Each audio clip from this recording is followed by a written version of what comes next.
வாழ்விலும்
மண்ணில் பிறந்தவா முருகனே, செந்தில் முருகனே, மாய மருகனே, உன் தண்டைக்காய் எப்போதும் மறவாது வாழ்ந்து கொண்டிருக்கும் குறுந்திரிய கொற்றவனான நம்பிக்கை மகளாக பிறப்பெடுக்க வைத்தாய்.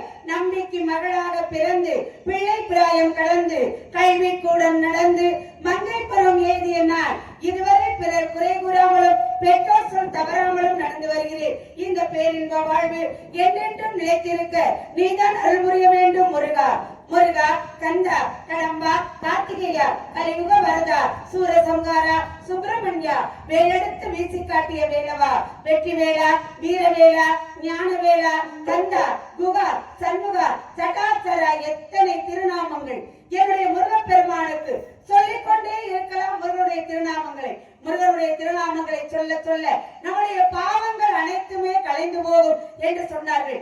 எத்தனை திருக்கோவிலுக்கு சென்றிருக்கிறோம், எத்தனை திருவாசகங்கள் படித்திருக்கிறோம். திருச்செந்தூர் சென்றோமானால் யாமிருக்க பயமே, வேலுண்டு வினை இல்லை, மயிலுண்டு பயம் இல்லை, கருணை கடலே முருகா போற்றி போற்றி என்று சொல்லக்கூடிய அழகாக திருவாசகம் எழுதி போட்டிருப்பார்கள். காரணம், வேலுண்டு விடை இல்லை, மயில் உண்டு பயம் இல்லை, யாமிருக்க பயமே என்று கருணை கடலாக இருக்கக்கூடிய முருகப்பெருமானாகப்பட்டவர் எப்பொழுதுமே நமக்கு வெற்றியை தேடிக் கொடுப்பார் என்ற நம்பிக்கையிலே அவருக்காகத்தான் நான் வந்திருக்கிறேன். முருகா முருகா என்ற திருநாமத்தை சொல்லிக் கொண்டே இருந்தவனால் எப்பொழுதுமே நமக்கு வெற்றிதான் வரும். அதற்குத்தான் சொன்னார்கள், வந்த வினையும் வருகின்ற வல்வினையும் கந்தன் என்று சொன்னால் கலைஞிடுமே, செந்தில் நகர் சேவகா என்று திருநீரிட்டாருக்கு மேவாராதே வினை அப்படின்னாங்க. திருநீர் பூசணும்னா எந்த வினையும் நம்மள அண்டாதான். ஏன் திருநீர் பூசுறதுக்கு ஏன் வினை அண்டாது அப்படின்னா, இந்த திருநீர் எதிலிருந்து தயாரிக்கப்படுகிறது அப்படின்னா பசுமாட்டு சாணத்திலிருந்து. பசுமாட்டு சாணத்தை எடுத்து எருவா தட்டி அந்த எருவா காய வச்சு அடுப்புல வச்சு சுட்டுட்டோம்னா அதுதான் சாம்பல். அந்த சாம்பலத்தான் அந்த காலத்துல விபூதி என்ற பேரிலே கோயில்ல கொண்டு வச்சிருவாங்களாம். வரக்கூடிய பக்தர்கள் தன்னுடைய குலதெய்வம் எதுவோ, தன்னுடைய இஷ்ட தெய்வம் எதுவோ அதனுடைய பேரை சொல்லி அந்த திருநீரை எடுத்து 3 கையாலே முருகா முருகா என்ற பேரை சொல்லி நெற்றி நிறைய அப்படி இட்டுக்குவாங்களா. திருநீரிட்டால் எவர் கெட்டார், விபூதி பூசணும் அப்படின்னா யாரும் கெட்டு போவது கிடையாது, வெற்றி தான் நம்மளுக்கு தேடி வரும். அதாவது பசுமாட்டு சாணத்துல இருக்கிறத விபூதி எடுத்து பூசினா நமக்கு எந்த பாவம் சேராதா அப்படின்னு கேட்டா உண்மையிலேயே அதுதான் காரணம். என்ன, இப்ப எல்லாம் கோயிலுக்கு போறோம், கோயிலுக்கு போனோம்னா அங்க பசுமாடு கட்டி இருந்துச்சுன்னா பெண்கள் என்ன பண்ணுவாங்க, அந்த பசுமாட்டுல இருக்கக்கூடிய வால் பகுதியை தான் தொட்டு கும்பிடுவாங்க. எதுக்கு வால் பகுதியை தொட்டு கும்பிடணும் அப்படின்னா அங்கதான் மகாலட்சுமி ஆகப்பட்டவள் அமர்ந்திருக்கிறாராம். மகாலட்சுமி அமரக்கூடிய இடம் எது, அந்த வால் பகுதி. நமக்கு இன்னைக்கு செல்வ செழிப்பாக மகாலட்சுமியோட அருளாக இருக்க வேண்டும் என்றால் வாய்ப்பகுதியை தொட்டு கும்பிட்டது மட்டுமல்லாம அதுல இருக்கக்கூடிய சாணத்தை எடுத்து விபூதியா தயார் பண்ணி அதை நெற்றி நிறைய பூசிக்கிட்டோம்னா எந்த வித வினை நம்மள அண்டாது. எல்லா தெய்வங்களும் இருக்கக்கூடிய ஒரே விலங்கு எதுன்னு கேட்டா அதுதான் பசுமாடு. உண்மையிலேயே அதெல்லாம் பாத்தீங்கன்னா இன்னைக்கு விவசாய குடும்பங்கள்ல பசுமாடு வளர்த்தாங்கன்னா என்ன பேர் வைப்பாங்கன்னா மகாலட்சுமின்னு பேர் வைப்பாங்க, லட்சுமியின் பேர் வைப்பாங்க. காரணம் என்ன, நமக்கு தேடி வந்த லட்சுமியாக இருக்கப்பட்ட அப்படிப்பட்ட விலங்குதான் அந்த பசுமாடு. இருந்தாலும் எத்தனையோ வினைகள் இருக்கு. அதுக்குத்தான் சொன்னார்கள், வந்த வினையும் வருகின்ற வழிவினையும் என்று சொன்னேன். வந்த வினை என்றால் இதுவரைக்கும் நாம் தெரியாமல் செய்யக்கூடிய பாவங்கள், இனிமேலும் நாம் தெரியாமல் செய்யக்கூடிய பாவங்கள் எல்லாத்துக்கும் ஒரு நாளைக்கு மன்னிப்பு உண்டு. தெரியாம தானே பாவம் பண்றா, அந்த பாவத்துக்கு என்னைக்காவது மன்னிப்பு இருக்குல்ல. ஆனா தெரிஞ்சே பண்ற பாவத்துக்கு மன்னிப்பு இருக்கா, அது என்னைக்குமே கிடையாது. பாவம்னு தெரிஞ்சே பண்றோம், அந்த தெரிஞ்சே பண்ற பாவத்துக்கு என்னைக்காவது மன்னிப்பு இருக்கா, கிடையாது. அப்ப என்ன செய்யறா, பாவங்கள் செய்வோம் என்றால் அந்த இறைவனிடத்தை கொண்டு நம்ம எப்படி ஒப்படைச்சிடணும். ஐயா நான் தெரியாம பண்ணிக்கிட்டேன், அதனாலதான் ஒவ்வொரு இடத்துலயும் ஒவ்வொரு விதமாக சொன்னார்கள். காரணம் என்ன, இன்றைக்கு கிறிஸ்தவ இடத்துக்கு போனீங்கன்னா பாவ மன்னிப்புன்னு கேட்பாங்க. அவங்கள்ட்ட எந்த பாவம் பண்ணாலும் தெரியாமல் பண்ணல, தெரிஞ்சே பண்ண, அதுக்கு நீங்க பாவ மன்னிப்பு கொடுக்க வேண்டும் என்று அங்க போய் சொல்லியிருப்பாங்க. அதே சமயத்திலே முஸ்லிம் இருக்கக்கூடிய அந்த அங்கே போய் இதற்கு மன்னிப்பு உண்டு அங்கேயும் இருக்கு. ஆனா நம்ம என்ன பண்றா, பாவத்தை பண்ணிட்டு திம்புறா நிக்கிறோம். இப்படியே நான் தெரிஞ்சதான் பண்ணுவேன், என்ன செய்ய போறீங்க இப்ப அப்படின்னு திமுறா பேசுறோம். காரணம் என்ன, பாவத்தை என்றாவது ஒரு நாள் கழிச்சிடலாம். எங்க போய் கழிக்கணும், ராமேஸ்வரத்துல கழிக்கலாம், காசியில போய் கழிக்கலாம். என்ன கழிச்சாலும் நம்ம நிழல் என்ன செய்ய நம்ம கூடயே வந்துகிட்டே இருக்கும். அது மாதிரி எந்த பாவங்கள் இல்லாமல் எல்லோரும் சீரும் சிறப்புமாக வாழ வேண்டும் என்றால் அந்த இறைவனிடத்திலே இருக்கக்கூடிய கருணையை பெற வேண்டும் என்றால் முருகப்பெருமானை வணங்க வேண்டும். முருகா முருகா என்று சொல்லக்கூடியது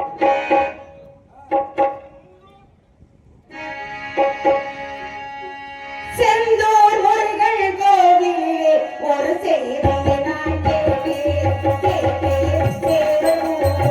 தாழ நேரம் பாடலை நான் கேட்டேன் பாடலை நான்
சொல்லிக்கொண்டே இருக்கலாம்.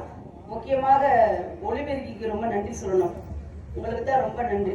ஏன்னா இவ்வளோ பெரிய படத்துல அருமையான முறையில எங்களுக்கு அமைச்சு கொடுத்துருக்கீங்க.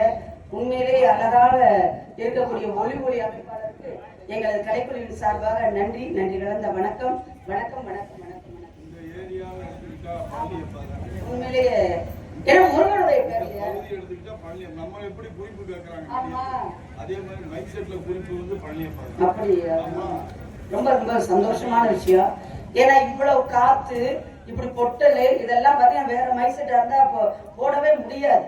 ஆனா அருமையான முறையில இன்றைக்கு அமைத்து கொடுத்திருக்கிறார் என்றால் உண்மையிலேயே அவருக்கு நாங்க ரொம்ப கடமைப்பட்டிருக்கோம். எங்களுக்கு ஒளி அமைத்து கொடுத்து கொண்டிருக்கும் ஒளி அமைப்பாளருக்கு எங்களது கலைக்குழுவின் சார்பாகவும் என்னுடைய சார்பாகவும் நன்றி கலந்த வணக்கம். நாடக அமைப்பாளரும் அவர்தான். நாடக அமைப்பாளரும் அவர்தான். ஆனா எத்தனை வேலையை பாக்குறாங்க பாத்தீங்களா? அதுக்கு சுறுசுறுப்பா இருக்கணும் முதல்ல. ஏன்னா இந்த தடவை நாடக அமைப்பும் பார்க்கணும், கொலை கட்டணும், அதை செய்யணும், சுத்தணும், அங்க செய்யல இங்க செய்யல ஓடணும். இவ்வளவு வேலையா இவ்வளவு சுறுசுறுப்பா இருந்து பாக்குறாங்கன்னா முடியுமா? அந்த காத்துக்கு எல்லாம் உட்கார்ந்துருக்க நம்மளே போட்டு அசத்திக்கிட்டு கிடக்காங்கவா பாடி இப்படி கைய வச்சு எப்படா படுப்புன்ற மாதிரியே இருக்குது. அதனால தயவு செய்து தம்பிகளா, என்னடா சாப்பிடும் போது அவ்வளவு பேசுறீங்க, இப்படி தூங்குறீங்களடா, எந்திரிங்கடா. டிரான்ஸ்கர் பிள்ளைல தான் பேசுவீங்களா? அக்கா என்னமோ பாய்ஸ் சொன்னீங்களாடா, என்ன பாய்ஸ்டா அது? எங்களை சாப்பிடறதுக்கு முன்னால வந்து அக்கா அந்த பாய்ஸ் பேர சொல்லிருங்க. அக்கா இந்த பாய்ஸ் பேர சொல்லி எங்களை பாடா படுத்துனாங்க. அது என்ன பாய்ஸ்? சும்மா சொல்லுங்க சத்தம்மா. சரி ரொம்ப நன்றி. ஆனா தூங்காதையும் முடிச்சிருக்கு பாருங்க. எல்லோருக்கும் ரொம்ப நன்றி. இருந்தாலும் அடுத்து யாரை வணங்க வேண்டும்? மதுரையிலே மீனாட்சியாக, காஞ்சியிலே காமாட்சியாக, காசியிலே விசாலாட்சியாக, மாரியம்மனாக, காளியம்மனாக, முத்தாளம்மனாக, தொட்டிச்சி அம்மனாக இப்படி தொட்டிச்சி அம்மனாக எல்லா இடத்திலும் வீற்றிருக்கிறாளே அன்னை, அந்த அன்னையை நாம் வணங்க வேண்டும். அன்னையை வணங்க வேண்டும். இப்ப நல்லா காத்தடிக்கும். இந்த காத்து எந்த மாசத்துல அடிக்கும்? ஆடி மாசம். ஏன் ஆடி மாசத்துக்கு மட்டும் அவ்வளவு ஒரு சிறப்பு? ஆடி மாசத்துல காத்தடிக்குது, அதுல திருவிழா கொண்டாடுறாங்க.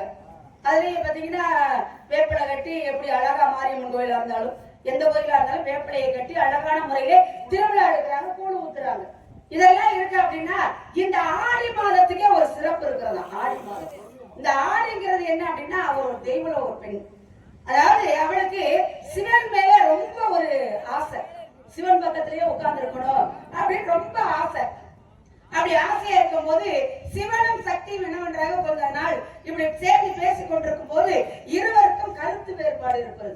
சிவனுக்கும் சக்திக்கும் ரெண்டு பேருக்கு கருத்து வேறுபாடு இருந்த உடனே அப்ப சக்தியாகப்பட்டவர் சொல்றாளா, சுவாமி நான் கொஞ்ச நாள் உங்களை பிரிஞ்சு இருக்கணும், நான் மூலவத்துக்கு போறேன் அப்படின்னு சொல்லி அந்த அம்மா பிரிஞ்சு வந்துருச்சு.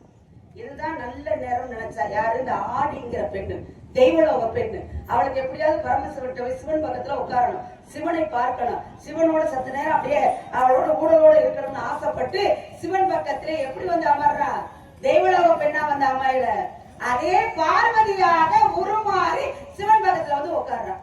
உட்கார்ந்த உடனே இவரு பார்க்கிறார், இவருக்கு தெரியாமலா இருக்கும். இப்படி கொஞ்ச நேரம் கழிச்சு பாக்குறார், ஆக நம்மளுடைய தேவி இல்லையே, அப்ப இது யாரு அப்படின்னு சொல்லும் பொழுது அப்பொழுதுதான் இவருக்கு தெரிகிறது தெய்வலோக பெண் ஆடி என்று. அப்புறம் கோபப்பட்டார், என்னுடைய தேவி இல்லாத இந்த நேரத்தில் என் பக்கத்திலே அமர்ந்தாயே அப்படின்னு சொல்லி என்ன பண்றாரு, சாபத்தை கொடுக்கிறார். எப்படி, நான் எப்படி உன்னை பார்த்த உடனே கசப்பாக என் மனம் தோன்றுகிறதோ அதே போல நீ பூலோகத்திலே கசப்பாக இருக்கக்கூடிய அதே வேப்ப மரமாக மாற கடவாய்ன்னு சொல்லி சாபத்தை கொடுக்கிறார். ஐயா சுவாமி எனக்கு எப்படியா சாப மோட்சம் கொடுங்க அப்படின்னு சொல்லி நான் உங்க ஆசையினாலதான் உங்க பக்கத்துல வந்து உட்கார்ந்தேன். உங்க இடத்துல பேசிக்கொண்டே இருக்க வேண்டும், உங்களை பார்த்து கொண்டே இருக்க வேண்டும் என்ற ஆசைப்பட்டுதான் நான் உங்க பக்கத்துல உட்கார்ந்தேன். உங்களை கல்யாணம் பண்ணிக்கணும்னு ரொம்ப ஆசைப்பட்டேன், அதுக்காகத்தான் உங்க பக்கத்துல உட்கார்ந்துட்டேன், எனக்கு சாப மோட்சம் கொடுங்க அப்படின்னு சொல்லி கேட்கிற உடனே அப்படியாக இருந்தாலும் இந்த வேப்ப மரம் வந்து எப்பவுமே கசப்பாத்தான் இருக்கும். ஆனால் நான் என்ன சொல்றேன் அப்படின்னா உன்னுடைய பேரிலே ஒரு மாதம் உண்டாகும். எப்படி ஆடி அப்படிங்கிற மாதம் உண்டாகும், அதே மாரியம்மனுக்காக எங்க தேவியோட அருள் உனக்கு இருப்ப காரணத்தினாலே மாரியம்மனாக இருந்து மாரியம்மனுக்கு வேப்பிலையை கட்டி உனக்கு திருவிழா எடுப்பார்கள். உன்னைத்தான் எப்பொழுதுமே நீ கசப்பாக இருந்தாலும் உன்னைத்தான் மருத்துவத்துக்கு பயன்படுத்துவார்கள். அதனால கவலைப்படாம போ, நீ இருக்கும் இடமெல்லாம் தென்றல் வீசும், நன்றாக இருப்பாய் என்று சாப மோட்சம் கொடுத்து அனுப்பி வைக்கிறார் அந்த ஆடி. அதனாலதான் அந்த அம்மாவுக்கு ஆடி மாதம் ஒரு மாதத்தை உருவாக்கி வேப்ப இலை என்று சொல்லக்கூடிய வேப்ப மரத்தை உண்டாக்கி வேப்ப இலையை அந்த தேவியாக இருக்கக்கூடிய மாரியம்மனுக்கு சுட்டி இன்றைக்கு ஆடி மாதத்திலே வேப்பிலையும் அந்த கூழும் ஊத்தி எல்லோரையும் காத்து கொண்டிருக்கிறது யாருன்னு கேட்டா ஆடி மாதம் என்று சொல்லக்கூடிய தேவலோக பெண். அவனாலதான் இன்றைக்கு ஆடி மாதமே உருவானது. அப்பேற்பட்ட மாரியம்மன், அப்பேற்பட்ட அந்த அம்மனை எல்லாம் வணங்க வேண்டும் என்றால் என்ன செய்யணும், நம்ம சாமியை வணங்கணும். இப்படி சொல்றோமே மாரியம்மா காளியம்மா அப்படின்லாம் சொல்றோம்ல, எந்த தெய்வத்தையாவது நாம் நேரடியாக பார்த்திருக்கிறோமா? பார்த்தது கிடையாது. யாரின் வடிவமாக பார்க்கிறோம் என்றால் பெற்ற தாயின் வடிவமாகத்தான் நாம் தெய்வத்தை பார்க்கிறோம். பெற்ற தாய்க்கும் தெய்வத்துக்கு ஏன் ஒப்பிட்டு பேசுறாங்க அப்படின்னா, பெற்ற தாயாகப்பட்டவள் 300 நாள் சுமந்து ஒரு குழந்தையை பெற்றெடுக்கிறார். சாதாரணப்பட்ட காரியமா? தொந்தி சரிய, தொடை நடுங்க 300 நாள் சுமந்து ஒரு குழந்தையை பெற்றெடுக்கிறாள் தாய். இவ்வளவு சிரமம். அதுக்குத்தான் சொன்னாங்க பிரசவம் அப்படிங்கிறோம். பிரசவம் அப்படின்னா குழந்தை பிறந்துருச்சுன்னா பிரசவம், குழந்தை பிறக்கல பிரசவம். சவம்னா நாம இறந்து போயிடும் தெரியும், தெரிந்தாலும் ஒரு உயிருக்குள் ஒரு உயிரை சுமக்கின்றாள் தாய். அவள் தான் உலகத்திலே சிறந்த கடவுள். அதற்குத்தான் சொன்னார்கள், தாயில் சிறந்தது ஒரு கோவிலும் இல்லை, தன்னை சொல்மிக்க மந்திரம் இல்லை என்ற தத்துவத்தை படித்து தெரிந்திருக்கிறோம் அல்லவா? உலகத்திலே சிறந்தது கடவுள் யார் என்று கேட்டால் பேசும் தெய்வமாக இருக்கக்கூடிய நம்முடைய தாய் தான் உலகத்திலே சிறந்த கடவுள். தாய்க்கும் தகப்பனுக்கும் எதுவுமே செய்யாம நம்ம கோவில்ல போய் நீங்க 1 லட்சம் ரூபாய்க்கு அன்னதானம் போட்டாலும் அந்த புண்ணியம் வந்து உங்களுக்கு சேராது, அந்த புண்ணியம் உங்களுக்கு சேராது. அப்ப என்ன செய்யறாரு, பெத்த தாய்க்கும் தகப்பனுக்கு அவங்களுக்கு வேண்டியதை செஞ்சீங்க அப்படின்னா எல்லாமே நல்லா நடக்கும். எங்க செய்யறாங்க, எங்க செய்யறாங்க? உயிரோடு இருக்கும் போது 10 ரூபாய்க்கு கூழ் வாங்க கிடையாது. ஆனா செத்ததுக்கு அப்புறம் பாரு இலை நிறைய படைப்பாங்க. எங்க அம்மாவுக்கு அது பிடிக்கும், எங்க அம்மாவுக்கு இது பிடிக்கும் அப்படின்னு வாங்கி இலை நிறைய வச்சுக்கிட்டு அது அவங்க அம்மா வந்து திங்க போது கிடையாது, அது இவங்க திங்கிறதுக்கு தான். அப்பயாவது அம்மாவுக்கு இது படைக்கணும்னா படைக்கிறாங்க கிடையாது. ஆக மொத்தம் உயிரோடு இருக்கும்போது 10 ரூபாய்க்கு கூடு வாங்கி கொடுத்தாலும் வயிறார குடிச்சிட்டு மனசார வாழ்த்தக்கூடியவள் தான் பெற்றெடுத்த தாய். அந்த தாயை வணங்கினோம் என்று செய்யக்கூடிய காரியங்கள் அனைத்துமே வெற்றி கிடைக்கும் என்ற காரணத்தினாலே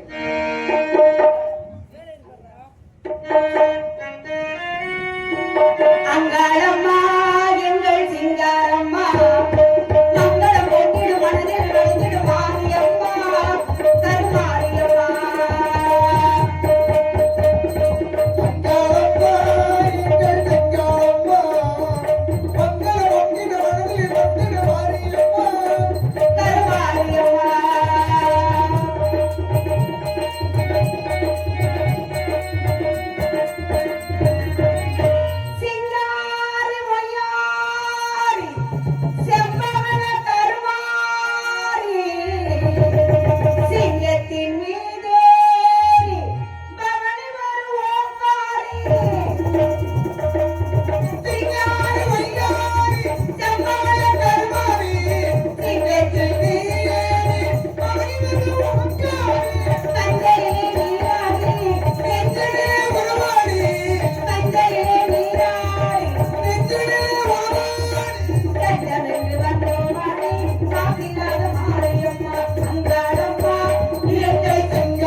எங்க அப்பா பெரிய பொறுப்பை என்கிட்ட ஒப்படைச்சிருக்கிறாரு. எல்லாரும் சேர்ந்து காட்டுல போய் காவல் பாருங்க அப்படின்னு எங்க அப்பா சொன்னாரு. எங்க அப்பா வாய் சொல்ல தட்டாம நான் காவலுக்காக நான் கிளம்பிட்டேன். ஆனா நான் மட்டும் தான் போக போறேன்னு பார்த்தா என்னுடன் தோழிகள் தான் வர்றாங்களா. தோழின்னா யாரு? என் கூட வந்தது ஒரு பொம்பளை பிள்ளை தானே. இன்னொரு பொம்பளை பிள்ளை எப்படி வந்தா அப்படின்னா இயற்கை ஒருத்தி செயற்கையா ஒருத்தி. இயற்கையை காட்டுல செயற்கை அப்படி பயங்கரமா இருக்கு. ஆள் அவ்வளவு அழகா இருக்காளே. கிருஷ்ணவேணி பாக்குறதுக்கு அவ்வளவு லட்சணமா இருக்கா. அவளும் வரணும் எல்லாமே சேர்ந்து காட்டுல போய் காவல் பார்க்க வேண்டும் அப்படின்னு அப்பா சொன்னாரு. காவல் பார்க்கணும்ன்றாங்க. ஆனா நான் இன்னைக்கு காவல் பார்க்க வரல. இன்னைக்கு நான் காதல் பண்ண காதல் பண்ணணும். எவ்வளவு தொலைல வந்திருப்பான் காவலுக்கு. காதல் இன்றைக்கு முக்கியமா என்ன தெரியுமா? 4 விஷயம் இன்னைக்கு நடக்கும். இன்றைக்கு முதலிலே காவல், அப்புறம் காவல். முக்கியமா இன்னைக்கு கலகம். கலகம் கண்டிப்பா உண்டு. ஆமா, கலகம் இல்லாத நாள் இருக்கா? தினமும் கலகம் பண்ணணும். இல்லைன்னா எனக்கு தூக்கம் வராது. எனக்கு அப்படியே பழகி போச்சு. மண்டை உடைய முடிக்கு.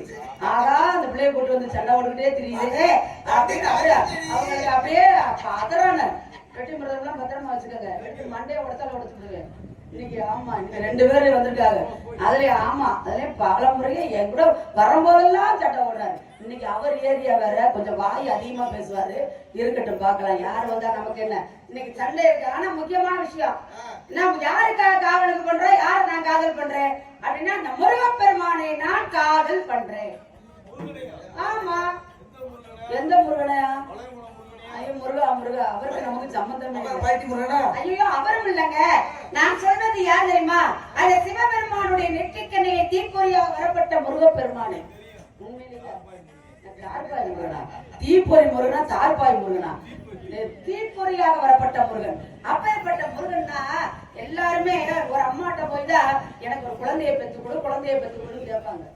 ஆனா எல்லா தேவர்களும் சென்று அப்பாட்ட போய் ஒரு குழந்தையை பெற்று கொடுத்துருக்காங்க. எனக்கு அப்பாட்ட போய் கேட்டிருக்காங்க, எனக்கு ஒரு குழந்தைய பெற்று கொடுங்க. ஏன் அப்பாட்ட கேட்கணும் அப்படின்னா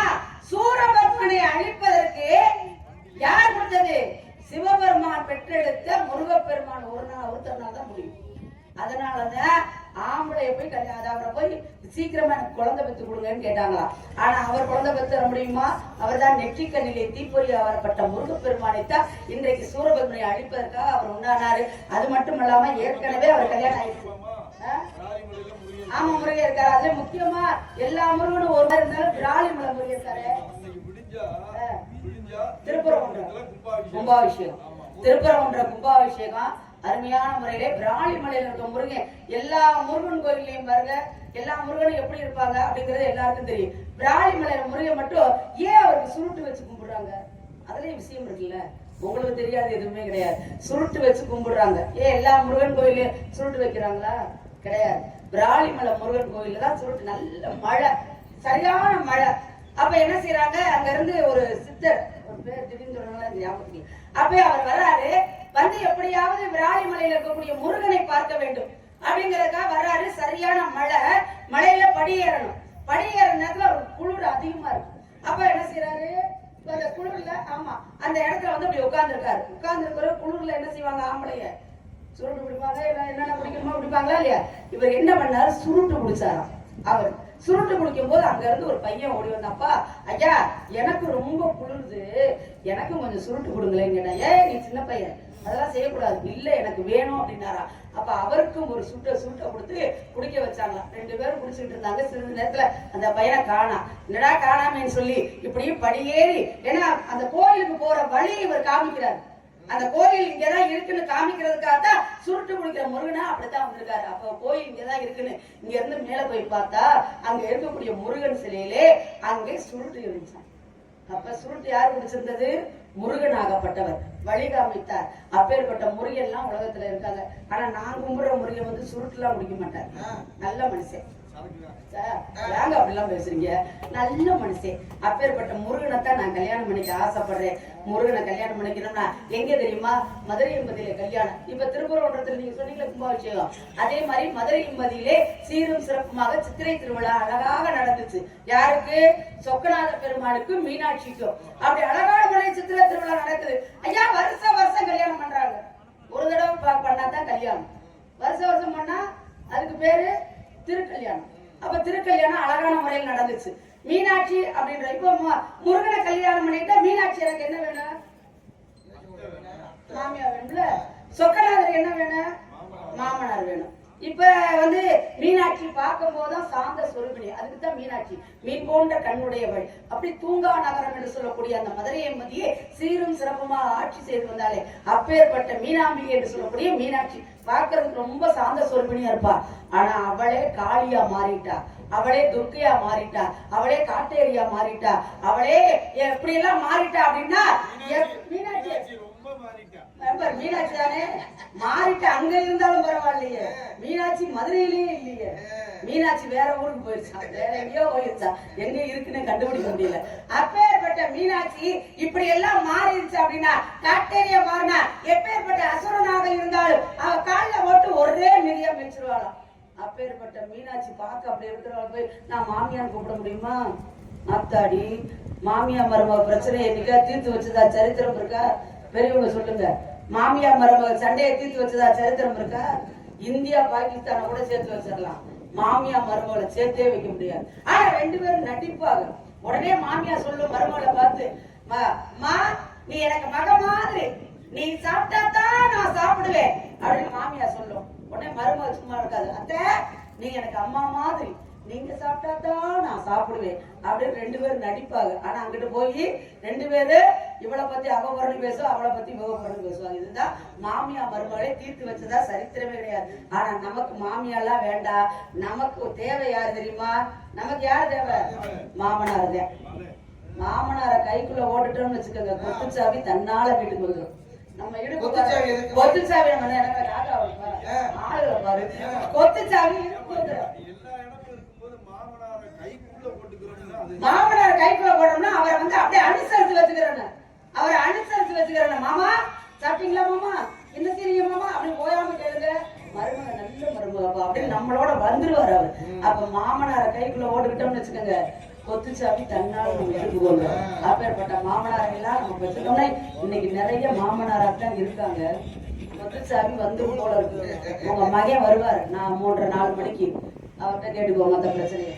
அதனால தெம்மதுரை சீமையிலே மீனாட்சி கோவிலே கல்யாணம் எப்போ சொல்லம்மா என் கண்ணம்மா சொல்லாம எப்படி வெல்லம்மா. தெம்மதுரை சீமையிலே மீனாட்சி கோவிலிலே கல்யாணம் பண்ணி கொள்ளுவோம் என் கண்ணம்மா சொல்லாம பண்ணி கொள்ளுவோம்.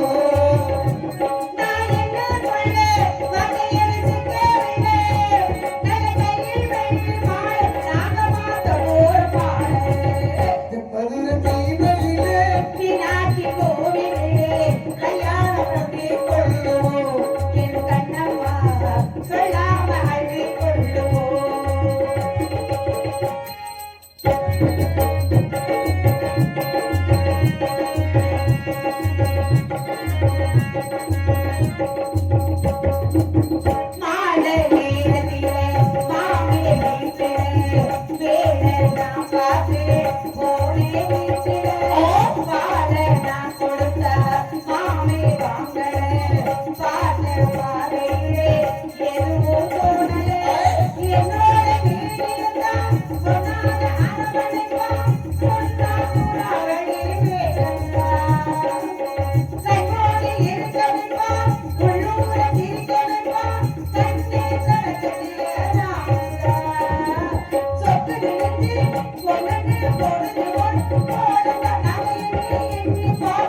கோயிலிலே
எப்பேற்பட்ட கல்யாணம், எத்தனை மணிக்கு கல்யாணம்னா சரியாக 5:30 மணி அளவுல எனக்கு கல்யாணம். 5:30ன்னா என்ன நேரம்? பிரம்ம முகூர்த்தம். பிரம்ம முகூர்த்தத்துல கல்யாணம் பண்ணா அப்படின்னா எல்லா தெய்வங்களுடைய ஆசீர்வாதம் நமக்கு கிடைக்குமா? எல்லா தெய்வங்களுடைய ஆசீர்வாதம் கிடைக்கணும்னா என்ன செய்யணும்? பிரம்ம முகூர்த்தத்துல நான் கல்யாணம் பண்றேன் 5:30 மணிக்கு. யாராவது இப்ப 5:30 மணிக்கு கல்யாணம் பண்றாங்களா? யாராவது? நம்ம சௌரியத்துக்கு 9 to 10, 10 to 12. அதுல ஞாயிற்றுக்கிழமை வச்சாத்தான் நாங்க வருவோம். அன்னைக்குதான் லீவு பிள்ளைகளுக்கு. இப்படி கொடுமையெல்லாம் நம்ம சௌரியத்துக்கு வச்சா எந்த சாமி வந்து நமக்கு ஆசீர்வாதம் பண்ணு? நான் கேக்குறேன். அது 5:30க்கு கல்யாணம்னா 5:30க்கு முடிக்கணும். அதான் பிரம்ம முகூர்த்தம். பிரம்ம முகூர்த்தம் ஏன் பேர் வச்சா? அந்த நேரத்துல கல்யாணம் பண்ணணுன்றதுக்காக முகூர்த்த நேரத்தை பிரம்மனே நமக்கு குறிச்சு கொடுக்குறான். அப்புறம் அந்த நேரம் கல்யாணம் பண்ணணுமா இல்லையா? ஆனா அந்த நேரத்துல கல்யாணம் பண்ணவங்க எல்லாம் தம்பதி சமேதரா 100 வருஷம் நல்லா வாழ்ந்தாங்க. 12 மணிக்கு கல்யாணம் பண்ணது பூரா இப்ப கோர்ட்ல நடக்குது கேஸ். எந்த சாமி இப்ப ஆசீர்வாதம் பண்ணு சொல்லுங்க பாப்பா? முடியுதா? கிடையாது. எப்பொழுதுமே 5:30 மணிக்கு கல்யாணம் பண்ணிடணும். யாரு வர்றா வரல தாலி விட்டுறது. இப்பதான் நம்ம சொல்றோம் திருமண விழான்னு. அந்த காலத்துல திருப்பூட்டு விழாம்பாங்களாம். பெரியவங்களுக்கு எல்லாம் தெரியும். திருப்பூட்டுதல் என்பது என்ன? தாலி கட்டுறதுக்கு பேர் தான் திருப்பூட்டுதல். அப்ப அந்த பெண்கள் எல்லாம் என்ன செய்வாங்க? இப்ப தாலி கட்டுறாங்கப்பா, திருப்பூட்டுறத பாக்குறதுக்கு போகணும் வாங்க அப்படின்னு சொல்லி எல்லாருமே வேகமா வெளியே குளிச்சுட்டு அந்த திருப்பூட்டுறத பார்க்க வந்துருவாங்களாம். அந்த திருக்கூட்டு முடிஞ்ச உடனே தன்னுடைய மாங்கல்யத்தை எடுத்து, அம்மா தாயே ஈஸ்வரி, என்னுடைய கணவருக்கு நீண்ட ஆயுளும் நிறைந்த செல்வத்தை கொடுத்து அவர் கைகால சுகத்தோட நல்லா இருக்கணும் தாயே அப்படின்னு சொல்லி இந்த தாய் இப்படி கண்ணில் ஒத்திக்கிட்டு இப்படி பத்திரமா உள்ள வச்சுக்குவாங்க. இப்ப யாராவது அப்படி எடுத்து கண்ணில் ஒத்திக்கிறாங்களா? யாராவது தாலி வெளியில எடுத்து அப்படி வச்சுக்கிறாங்களா? வர வர தாலி தான் உள்ள இருக்கா நான் கேட்கிறேன். வர வர டாலர் செயின் மாதிரி தொங்குது தாலி. முன்னாடி இப்படி போட்டுதான் அலைகிறாங்க. காரணம் என்ன? நம்ம பெண்கள்லாம் நல்ல பெண்கள் தான். நம்ம பெண்கள் நல்ல பெண்கள், யாரும் அவங்களை கெடுக்க முடியாது. ஆனா அப்படிப்பட்டவர்களும் கெடுத்தது யார் தெரியுமா? உலக தொலைக்காட்சி என்று சொல்லக்கூடிய டிவி நாடகம் தான் அதை பூரா கெடுத்துருச்சு. நம்ம பொம்பளை நல்ல பொம்பளையப்பா, இந்த சீரியல்ல வர்ற இந்த பொம்பளைகளை பூரா பார்த்து எந்த பொம்பளையாவது தாலியை உள்ள போட்டிருக்காளுங்களா பாத்தீங்களா? எல்லாம் வெளியே தான் துக்கப்பட்டு திரியிறாங்க. இது பரவாயில்ல, இதாவது பரவாயில்ல. அவங்க பண்ற வேலை அக்கிரமம் இருக்க பார்த்தீங்களா? நல்லதை யாரும் சொல்லி கொடுக்கறது இல்ல, கெட்டதை புறத்தான் சொல்லி கொடுக்குறாங்க. அடுத்த வீட்டு சொத்தை எப்படி அபகரிக்கலாம், எவனை வீட்டை விட்டு அனுப்பலாம், யாரு மண்டையை உடைக்கலாம், எப்படி எல்லாம் அவங்கள பாடா படுத்தலாம் அப்படின்னு அவங்க வீட்டுக்குள்ள இருந்தே அவங்களுக்கே விஷத்தை வச்சு எப்படி கொள்ளலாம், இப்படி எல்லாம் சொல்லி கொடுக்கறது எது? இந்த டிவி நாடகம். இந்த டிவி நாடகத்தை பாருங்க, வேண்டான்னு சொல்லல, நல்லதை எடுத்துக்கொள்ளுங்கள், கெட்டதை எல்லாம் விட்டு விடுங்கள் அப்படின்னு எங்களுடைய தாயார், எங்களுடைய பெண்கள் அனைவர்கிட்டையுமே நான் கேட்டுக்கிறேன். கேட்டீங்கன்னா சோறு கூட போட மாட்டாங்க. யாருக்கு? கட்டின புருஷனுக்கு சோறு போடுறது இல்ல இந்த டிவி நாடகத்தை பார்த்துட்டு. ஏன் அப்படி? அப்படி என்ன அங்க உங்களுக்கு நல்லது? டிவிக்கார யாராவது உங்களுக்கு நல்லது செய்யறானா? யாராவது உங்களுக்கு வருஷத்துக்கு 50,000 பணம் கொடுக்குறானா? இல்ல சேல துணிமணி எடுத்து கொடுக்குறானா? ஏதாவது உங்களுக்கு நல்லது கிடைக்குதா? கிடையாது. நம்மளை யார் பாத்துக்கிறா? கட்டின புருஷனும் நம்ம பெத்த பிள்ளைங்க நமக்கு கடைசி வரைக்கும் பாக்குது. வந்தோரை வாழ வைக்கக்கூடிய நாடு நம்முடைய தமிழ்நாடு. பசின்னு வந்துட்டா சாப்பிடுங்கன்னு சொல்லக்கூடிய நாடு நம்மளுடைய தாய் நாடு. தாய் மனசு மாதிரி எங்கேயாவது வருமா? ஆனா கட்டின புருஷனுக்கே சோறு போடாம போய் டிவி நடத்த பாக்குறீங்க, அக்கிரமமா இல்லையா? அதனால இருக்கக்கூடிய தாய்மார்கள் உங்க அனைவருடைய காலை தொட்டு வணங்குறேன். சாப்பாடுன்னு கேட்டு வந்தா உடனே போட்டு கொடுங்க. நம்மளை பார்ப்பது வேற யாரும் அல்ல, நம்ம கட்டின புருஷனும் நம்ம பிள்ளை இருந்தா நம்மளை கடைசி வரைக்கும் வச்சு காப்பாரு. வேற யாரும் வந்து காப்பாற்ற முடியாது. ஐயா 100 பவுனுக்கு ஒரே ஒரு விஷயத்த சொல்றேன். 100 பவுனுக்கு நீ நகை போடு, 1 லட்சம் ரூபாய்க்கு பட்டு சேலை கட்டு, நீ என்ன செஞ்சாலும் அந்த 10 ரூபாய்க்குள்ள மஞ்ச கேட்டுக்குள்ள மரியாதை உலகத்துல எதுக்கும் கிடையாது. உண்மைதானங்கய்யா? இருக்குதானே? ஏன்னா நீ என்னதான் போட்டாலும் உனக்கு என்ன முக்கியம்? அந்த 10 ரூபாய்க்குள்ள மஞ்சள் கயிறு தான் முக்கியம். நீ 100 பவுன் போட வேணாம், 1 லட்சம் ரூபாய்க்கு நீ சேலை கட்ட வேணாம், வெறும் மஞ்சள் கயிற்றை போட்டு போ, உனக்கு தான் முதல் மரியாதை. அப்ப அந்த மஞ்சள் கயிறை யாரு கட்டினா? நம்ம புரிஞ்ச உங்க புருஷன் தானே. அப்ப அவர் நல்லா இருக்கணும்னு கையாள சொத்தோட அப்படிப்பட்ட அவர்களுக்கு சாப்பாடு ஓடுங்க, சந்தோஷமா வச்சுக்கங்க அப்படின்னு உங்களை அனைவரும் கேட்டுக்கொண்டு, குயிலே கவி குயிலே யாருக்கு தேடுகிறார், மனதுக்குள் ஆசை வைத்த மன்னன் வந்தானா, குயிலே கவி குயிலே யாரை எண்ணி பாடுகிறார், உறவு குலத்தம் சொல்ல மன்னன் வந்தானா, உறவு குலத்தம் சொல்ல கண்ணன் வந்தானா. குயிலே